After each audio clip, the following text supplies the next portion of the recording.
Never set foot on that mountain, Robert. Promise me you'll never go there.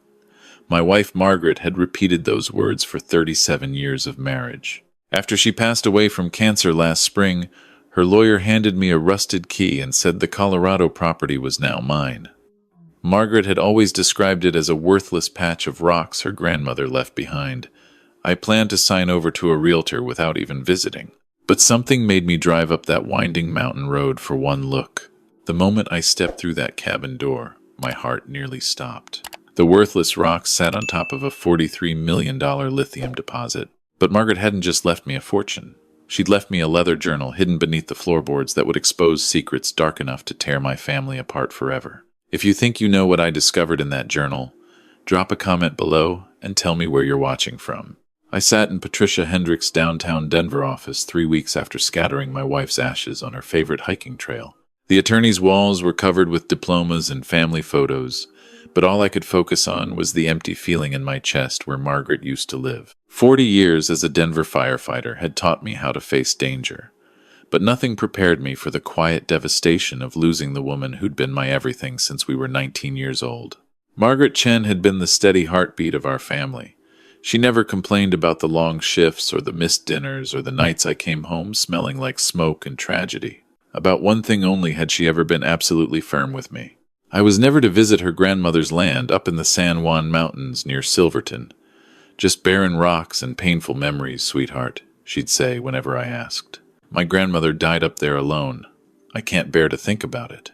I'd respected her wishes because that's what love meant to me. Trust without question. But Margaret was gone now, taken by pancreatic cancer that moved so fast we barely had time to say goodbye. The memorial service had been a blur of firefighter dress uniforms and casseroles from neighbors. Our 3 children, Daniel, Christine, and baby Michael, who wasn't really a baby anymore at 31, had flown in from Seattle, Phoenix, and Chicago. They stayed 4 days, helped sort through closets, then scattered back to their important lives, leaving me alone with a silence that felt like suffocation. Mr. Chen. Patricia's voice pulled me back to the present. She was a sharp woman in her 50s with kind eyes behind designer frames. I know this is difficult, but there are matters regarding Margaret's estate we need to discuss. Everything felt difficult lately. Making coffee for one person, sleeping on my side of the bed because her side still smelled like her lavender lotion. Breathing without Margaret felt harder than any burning building I'd ever entered. Patricia slid a small wooden box across her mahogany desk. Inside lay an antique iron key attached to a faded ribbon and a sealed envelope with my name written in Margaret's elegant cursive. The same handwriting she'd used for grocery lists and love notes for 4 decades. "What is this?" I asked, my voice rough from too many sleepless nights. "Your wife purchased property in San Juan County approximately 4 years ago," Patricia said carefully. "According to her explicit instructions, you were only to be informed after her passing. All deeds and mineral rights have been transferred to your name." The room seemed to tilt sideways. Property. Margaret had never mentioned buying anything. We discussed every major purchase, from cars to appliances to the new roof we'd put on last summer. Patricia consulted her documents. 320 acres near Silverton, including the original homestead cabin. She paused and removed her glasses. "Mr. Chen, I'm required to inform you that geological surveys conducted 18 months ago revealed significant lithium deposits on the property. Based on current market valuations and confirmed reserves, we estimate the total worth at approximately $43 million. The words hit me like a flashover. 43 million! Margaret, who'd clipped coupons until her fingers cramped. Margaret, who'd insisted we didn't need to replace our 20-year-old refrigerator because it still worked fine. Margaret, who'd worried about retirement funds while sitting on a fortune that could have changed everything. My hands trembled as I lifted the iron key. The faded ribbon had tiny flowers embroidered on it, the kind of detail Margaret would have appreciated. I could hear her voice echoing through 40 years of memories. "Promise me, Robert, never go to that mountain." But Margaret was gone, and her secrets were calling from those San Juan peaks. For 37 years, I'd honored her wishes about that land. For 37 years, I'd trusted her judgment without question. Now, holding the key to a $43 million mystery, I realized I'd never truly known my wife at all. The The woman who'd held my hand through every crisis, raised my children, and kissed me goodbye every morning before my shifts. She'd been keeping secrets that could change everything. That night, I made a decision that would shatter my world. Tomorrow, I would drive to those mountains and see what Margaret had been hiding from me for nearly 4 decades. The mountain highway wound through aspens, turning gold. 5 hours of switchbacks, giving me too much time to think. I'd left Denver before sunrise, Margaret's words echoing in my memory. Nothing but rocks and sadness, sweetheart. Just let it be. But if that were true, why had Patricia's surveys shown 43 million in lithium deposits? The landscape around Silverton was breathtaking and brutal. Snow-capped peaks, abandoned mining towns, and roads that made my old truck groan in protest. This was serious mountain country, where fortunes had been made and lost 100 years ago on silver and gold. Now lithium was the new treasure, powering phones and electric cars and the future of transportation. When I turned onto the unmarked dirt road my GPS indicated, my breath caught in my throat. This wasn't the abandoned wasteland I'd expected. A well-maintained gravel drive wound between sturdy fence posts toward buildings that looked like something from an architecture magazine about modern mountain living. The cabin was stunning. Hand-hewn logs and floor-to-ceiling windows with a wraparound deck overlooking a valley that seemed to stretch forever. Beyond it stood a renovated barn, a greenhouse, and several outbuildings, all immaculately maintained. A weathered man in his 60s emerged from the barn, wiping his hands on his work jeans. His face was tanned and creased from years of mountain sun. "You must be Mr. Chen," he said, extending a calloused hand. "I'm Earl Whitman. Been caretaking this place for your wife going on 4 years now." 4 years, I repeated, still trying to process what I was seeing. "Earl, I had no idea any of this existed until 3 days ago." His face softened with something like sympathy. "Mrs. Chen was real specific about that. Said you weren't to know nothing until after she passed." He gestured toward the cabin with obvious pride. "She poured everything into fixing this place up, turned it from a falling-down shack into something special." As Earl led me through the property, Margaret's secret project revealed itself layer by layer. She'd restored the original homestead while adding modern amenities. Solar panels and geothermal heating made it self-sufficient. The greenhouse grew vegetables year-round. Every detail reflected her careful planning. "The lithium thing was pure luck," Earl explained as we stood on the deck watching the sunset paint the peaks orange and pink. "Mrs. Chen bought this place because it was her grandmother's homestead. Some mining company approached her about the mineral rights, maybe 2 years back.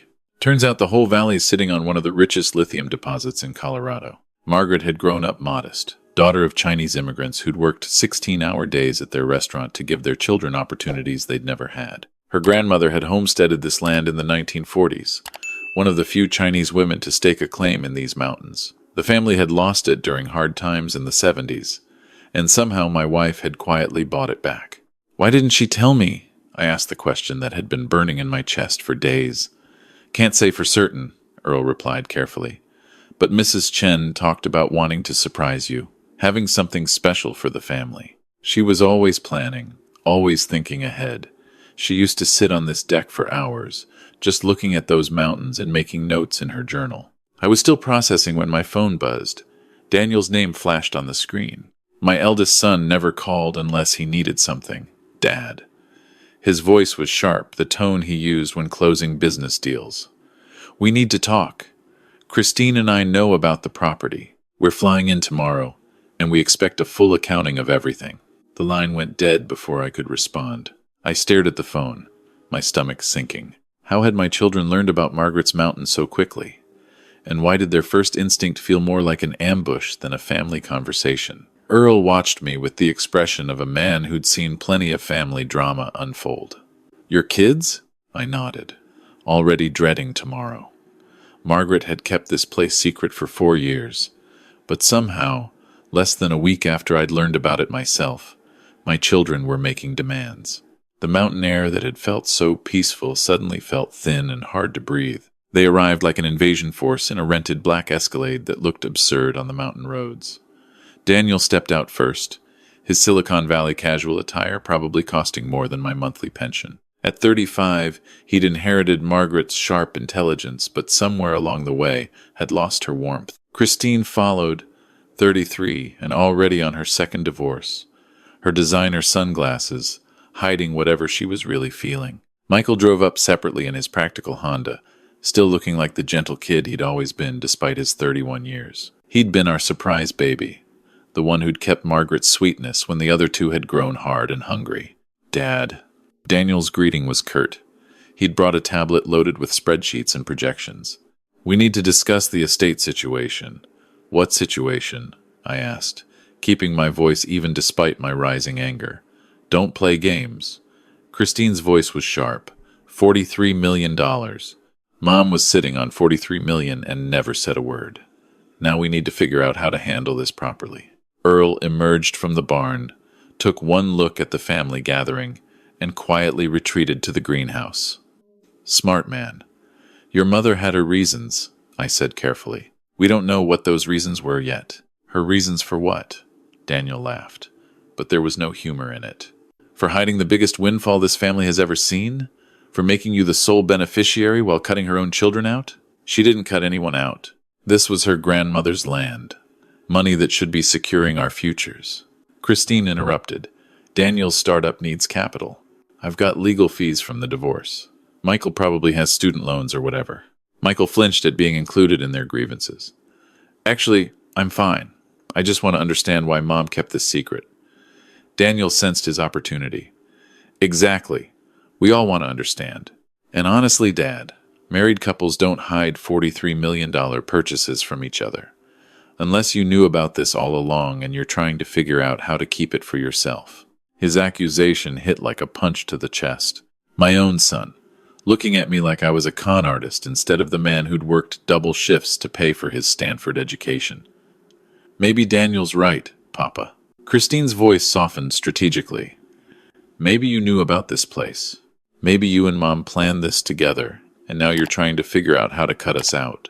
Michael stepped forward, his face troubled. That's not fair. Dad wouldn't lie to us. He's never lied about anything. But even as he defended me, I could see doubt creeping into his eyes. My children, standing in their mother's secret sanctuary, were choosing suspicion over trust, and I couldn't entirely blame them. I didn't understand Margaret's secrets any better than they did. The mountain wind picked up, carrying the scent of pine and the chill of coming snow. My family stood on different sides of an invisible line, $43 million carving a canyon between us that might never be bridged. Earl found me in Margaret's study at 2 a.m, staring at her bookshelf like it might explain everything. The cabin was quiet, my children having retreated to the guest rooms with promises that tomorrow's conversation would be more civilized. I didn't believe them. Can't sleep either, Earl asked, settling into the leather chair across from me. Mrs. Chen used to sit right where you are. Spent hours in here, especially near the end when she was planning everything. Planning what? I asked. Why keep me in the dark, Earl? He studied me for a long moment, then walked to the bookshelf. His weathered fingers traced along the spines until they found a worn copy of Wild by Cheryl Strayed, a book Margaret had loved. She told me if you ever seemed truly lost, I should show you this. He pulled the book forward, and I heard a soft click. A section of the bookshelf swung inward, revealing a narrow staircase descending into darkness. Sweet mercy, I breathed. Mrs. Chen had this built during renovations, Earl explained, flicking a switch that illuminated the stairs. Called it a root cellar on the permits. But it's something else entirely. The hidden room was larger than the study above it. Filing cabinets lined one wall. A sophisticated computer setup occupied another. But what dominated the space was Margaret's leather journal, sitting open on a desk beneath a reading lamp, and beside it, a tablet with video files queued up. Day 1 for Robert when he's ready. Day 30 about Daniel's choices. Day 60, the truth about Christine. Day 90, my confession about Michael. 90 video files. 3 months of messages from beyond the grave. She started recording 6 months before she passed, Earl said quietly. Spent hours down here talking to that camera like you were sitting right beside her. With trembling hands, I clicked the first file. The screen filled with Margaret's face. Not the gaunt version from her final weeks, but the vibrant woman I'd fallen in love with at a neighborhood block party when we were both barely adults. Her silver-streaked hair was pulled back in the simple ponytail she wore for gardening, and her dark eyes held that spark of determination that had first captured my heart.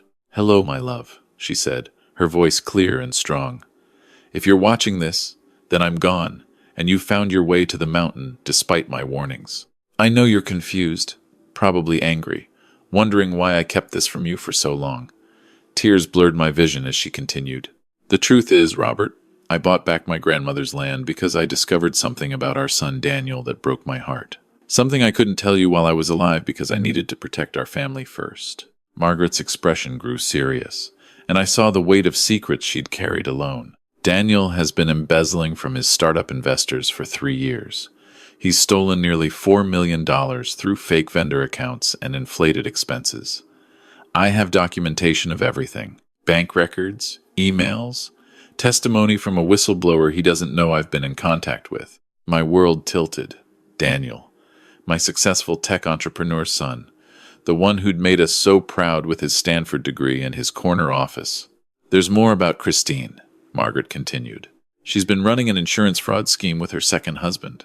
That's why they divorced, because he threatened to expose her when she wanted out. She's bilked insurance companies out of nearly $2 million in fake claims." I couldn't breathe. "Both of my older children, criminals." Margaret leaned closer to the camera, her voice dropping. "There's something else, Robert. Something about Michael that will hurt more than anything else I've told you. But first, you need to understand why I built this place, why I gathered all this evidence, and why I never told you while I was alive." Her eyes glistened with tears.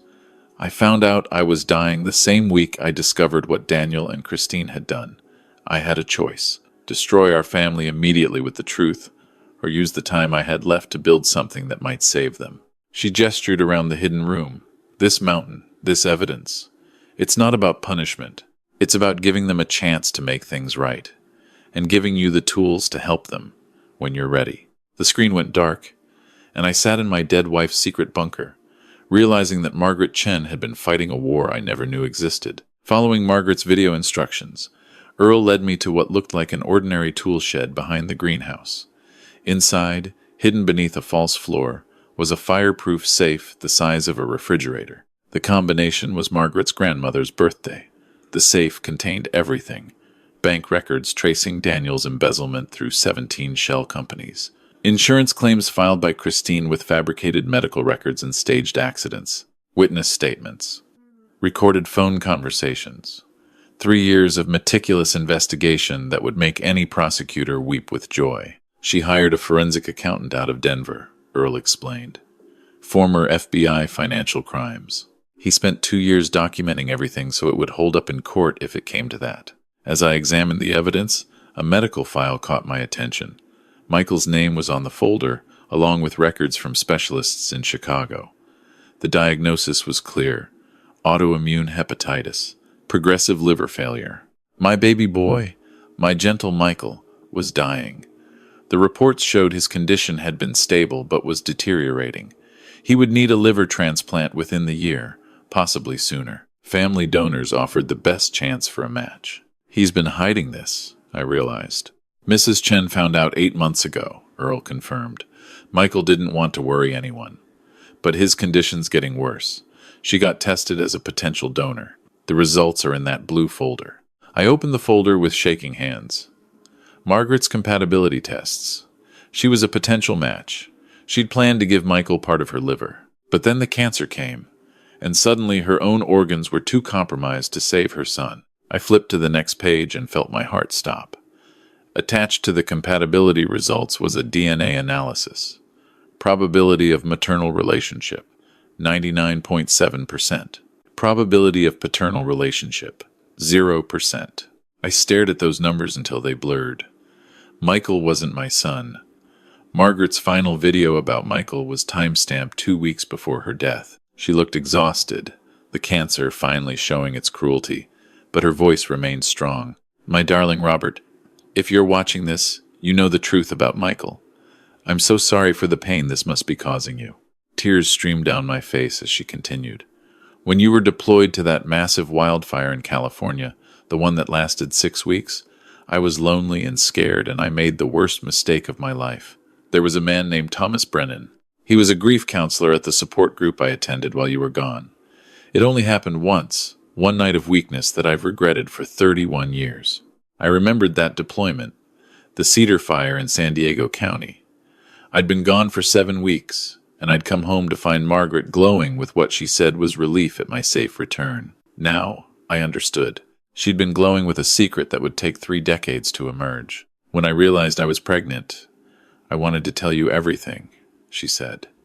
But then I saw you hold Michael for the first time, saw the love in your eyes. You became his father in every way that mattered, Robert. You taught him to ride a bike, to fish, to be a good man. I couldn't take that away from either of you. Margaret wiped her eyes with a tissue. Thomas Brennan moved to Portland after that summer. He became a social worker, married, had 2 other children. He never knew about Michael.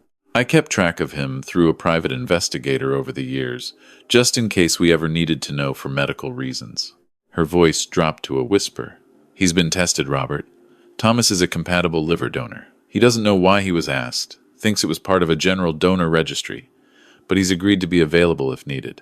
Margaret leaned closer to the camera, her eyes holding mine through time and technology. I'm telling you this because Michael's condition is worsening, and he's going to need that transplant soon. Daniel and Christine won't be matches. They don't share enough genetic material with Michael because they had a different father. I processed that for a moment. All 3 of my children had different fathers. Margaret and I had been together since we were 19, which meant I had an affair early in our marriage too, she continued, as if reading my thoughts. Before the children, I'm not proud of it. None of this is something I'm proud of. But Daniel's biological father was a colleague from my teaching job. Christine's was a man I met at a conference. Only Michael was conceived during our marriage, when you were away. She smiled sadly. You were always away, Robert, fighting fires, saving strangers, being a hero to everyone except the wife waiting at home. I'm not excusing what I did, but I need you to understand that I loved you. I always loved you. The children I had, regardless of how they came into being, they became ours, our family, our legacy. The mountain's wealth was my attempt to make amends, she said, to leave you something valuable that might help you forgive me, and to give our children, all 3 of them, a chance to become better people than they've been. Margaret's final words hung in the air. Thomas Brennan lives at 4215 Willow Creek Lane in Portland. He's a good man who made one mistake with a married woman 30 years ago. Find him, Robert. Save our son. And please, somehow, find a way to forgive me. The confrontation came 2 days later. My children gathered in Margaret's living room, still believing they were here to discuss dividing a fortune.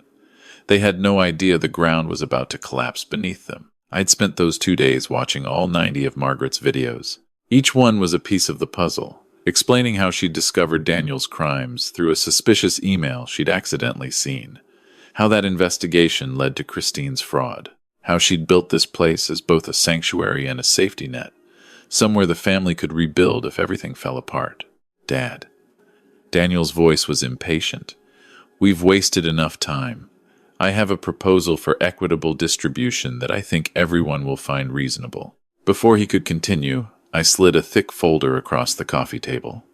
Daniel, these are bank records showing 17 shell companies you've used to embezzle $4 million from your investors. Christine, this folder documents $2 million in fraudulent insurance claims you've filed over the past 5 years. The room went silent. Michael looked at his siblings with dawning horror. Christine's face drained of color. Daniel's jaw tightened, calculating his options. Where did you get this? Daniel demanded. From your mother. She spent 3 years building cases against both of you. Evidence solid enough to send you each to federal prison for over a decade. That's ridiculous, Christine sputtered. Mom wouldn't spy on her own children. Your mother was trying to save you, I replied. She wanted to give you the chance to make things right before it was too late. But you've been so busy fighting over her money that you haven't stopped to consider what she was actually trying to tell you. Michael stood up, his face pale. Is this true, Daniel? Christine? Have you both been lying to everyone this whole time? Neither of them could meet his eyes. Michael's breathing grew ragged, and I noticed him gripping the armchair for support. The stress was too much for his weakened system. Michael, I started, reaching for him, but he was already swaying. His eyes rolled back, and he collapsed onto the floor, his body convulsing once before going still. As Daniel and Christine screamed for help and Earl called 911, I held my youngest son's hand and prayed that we weren't already too late. The helicopter transport to Denver felt like the longest flight of my life. Michael was critical, his liver function crashing after the stress-triggered episode. Dr. Amanda Torres, the hepatologist at UC Health, met us with the grim expression of someone delivering news no one wants to hear. His liver is failing faster than we anticipated, she explained in the family consultation room. Without a transplant in the next few weeks, we're looking at complete organ failure. Daniel and Christine sat across from me, their earlier arrogance completely gone. The weight of their crimes paled against the reality of their brother dying. We'll get tested, Daniel said immediately. Both of us. We'll see if we're matches. The testing took 2 days. Dr. Torres delivered the results with the careful manner of someone who'd done this many times before. Neither of you are compatible matches for Michael, she said.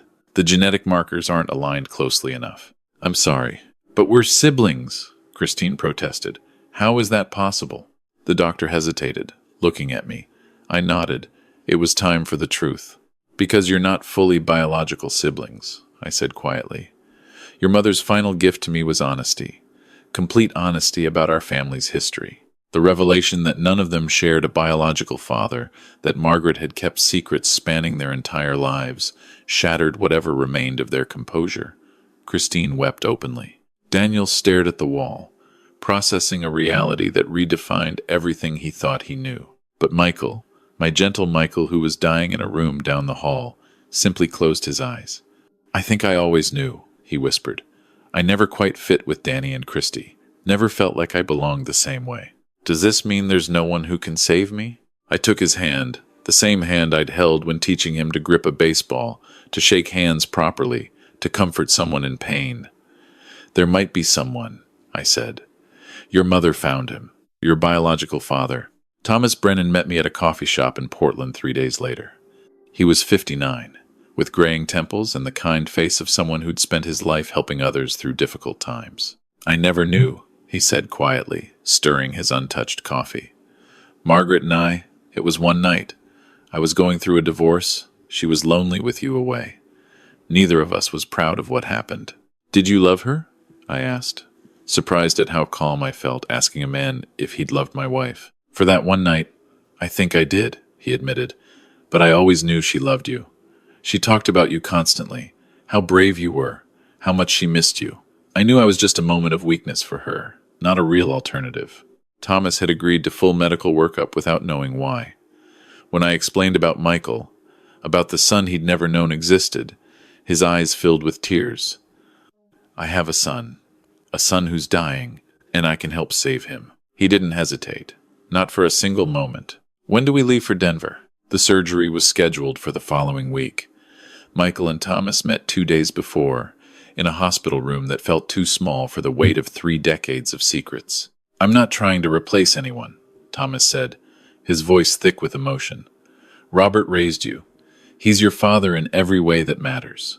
But if my kidney can give you more years with your family, then that's what I want. Michael looked at me, then back at Thomas. I've spent my whole life wondering why I felt different from Daniel and Christine, why I never seemed to want the things they wanted. Maybe now I understand. He reached out and took Thomas's hand with one of his own, then mine with the other. I have 2 fathers, one who gave me life and one who taught me how to live it. I'm grateful for both of you.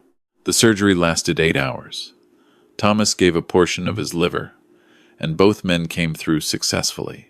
During the recovery, something shifted in our family dynamics. Daniel and Christine, shaken by how close they'd come to losing their brother, began the process of making amends. Daniel approached his investors with full disclosure and a repayment plan funded by his share of the mountain property. Christine turned herself in for the insurance fraud and accepted a plea deal that included restitution and community service. They were still my children, regardless of blood. Still the kids I'd taught to tie their shoes and ride bikes and treat people with kindness. They'd lost their way, but watching Michael fight for his life reminded them what actually mattered. The mountain property was restructured into a family trust. The lithium mining rights were leased to an ethical extraction company, with proceeds divided among charitable causes Margaret had outlined in her journal. Children's hospitals, firefighter widows' funds, scholarships for children of immigrants.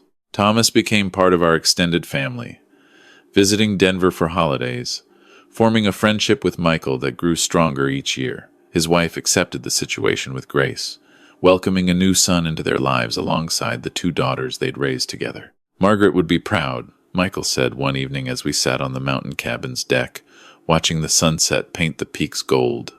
She would be proud of you most of all, I replied, for fighting so hard, for bringing this family back together. He shook his head. She'd be proud of you, Dad, for choosing forgiveness over anger, for loving children who weren't yours by blood, for showing Daniel and Christine that redemption is possible. I thought about all the fires I'd fought in 40 years as a firefighter, the buildings I'd entered, the people I'd carried to safety, the lives I'd saved and the ones I couldn't. None of that compared to the difficulty of forgiving a wife who'd lied for decades, or children who'd chosen greed over loyalty, or accepting that fatherhood was about more than genetics. Margaret's mountain had given me more than $43 million. It had given me the chance to discover what family really meant. Looking back on everything that happened after Margaret's death, I realize how close I came to losing everything that mattered. The secrets, the lies, the money. They nearly destroyed us all. But sometimes life has a way of using our darkest moments to teach us the most important lessons. Don't be like me, friends. Don't wait until someone's gone to discover who they really were. When I found my wife's hidden bunker, my first instinct was betrayal. When I learned about Thomas, I wanted to hate her memory. But standing on that mountain watching the sunset, I finally understood. Forgiveness isn't about what others deserve. It's about what love requires. The truth is, this story taught me that family isn't about blood or perfection. It's about the choice to keep loving even when it hurts. Michael may not share my DNA, but he's my son because I chose to raise him, protect him, and stand by him when he needed a father most. Daniel and Christine made terrible mistakes, but they're still my children because I choose to believe they can become better. Margaret's mountain became more than just an inheritance. It became the place where broken people learn to heal. These stories I share with you aren't just about hidden money or family drama. They're about second chances and how grace can work through our mistakes to create something beautiful. The lithium beneath that Colorado soil is worth millions. But the real treasure was learning that love is stronger than betrayal, that forgiveness heals wounds that anger only deepens, and that true family is built on choice, not genetics. If this story touched your heart, please share it with someone who needs to hear about forgiveness. Subscribe to hear more stories about life, love, and the lessons that matter most. And tell me in the comments what family lesson has shaped your life.